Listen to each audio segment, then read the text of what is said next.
Hello, everybody. You are likely to be in one of several stages of your ABC book journey, whether you're brainstorming ideas, thinking about which letter will be for which understanding, how to organize your thoughts, or beginning your pages. We always find inspiration in other books around us. Earlier this week in morning meeting, I shared parts of these very old ABC books made by 4th and 5th grade students. Let's take a closer look at some of these pages because looking at them always makes me feel even more excited to make my own ABC book. I love how different the books are from each other, even in shape and size and how they're held together. They have different bindings to them. Let's see.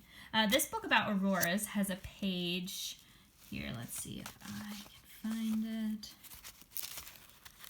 Page here, which includes some texture on it. Oops. That is grass. It's real grass. It says here, the Latin word for aurora means dawn, as in the sun rising, and your attention is drawn to the D there to make it clear which letter this page is for. I wonder how you might use the things around you to help share what you know. This one, for the letter Q, has a part that moves on the page. This says, the particles in an aurora travel very quickly. See the Q? They move at almost the speed of light. So this information is about motion, and the thing on the page moves too. You can see that it's sort of attached here through the back, like that, and it spins around. This page is about Q in the Auroras book, but let's look at the National Park book and a different Q about the National Parks Project. This one has a lot of words. I won't read it all, but look at what is making the border for the information. It's a giant Q. This is a creative way that helps me really know which letter this information is about. I won't read the whole thing, but I found this page interesting because it's about the Quinebaug and Chautauqua River Valley National Corridor, which is right here in Connecticut. If we flip back a couple pages, which I'm going to do very carefully because the pages are so fragile, you'll see here that O is for Olympic National Park, which has 8 kinds of plants and 13 kinds of animals that are not found anywhere else on Earth. And look, the page includes a field notebook, which when you open it, it's a book inside of a book.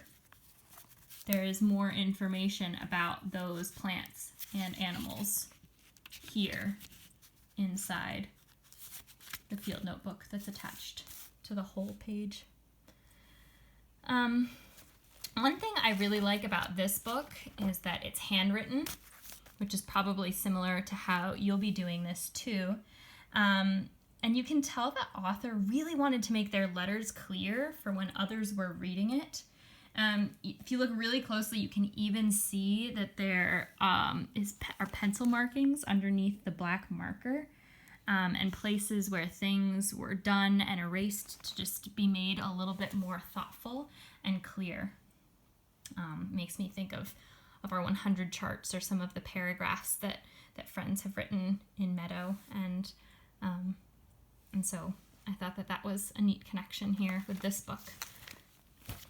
The last example of an ABC book that I have here with me is this S is for Shuttles. And there are so many cool surprises on every page of this book. I wanted to show you just a couple. So like here, this page is C is for Countdown. The main engines start at 6.6 seconds and the solid rocket boosters ignite at 0.0 seconds. And you can see here, you look at the computer screen, and it's 10, 9, 8, 7, 6, 5, 4, 3, 2, 1, 0. Lift off. I really like how all the pages in this book start very clearly with the letter and then what the letter is for. So C is for countdown, D is for deck. For some of you, that might be the most important part to get to just get that, the letter is for the thing. But others of you, that might only be the beginning to other information that you end up adding. Let's see, let's look at one last page. This one here is L is for launch. Launch takes place at Kennedy Space Center. And the author used real photos. You can see that the author used real photos that they printed out from their own lived experience to help illustrate their learning. These books here are so fun to look at, and they're teaching me so much about each of these different topics. I hope they give you some information for how you might make your own ABC books.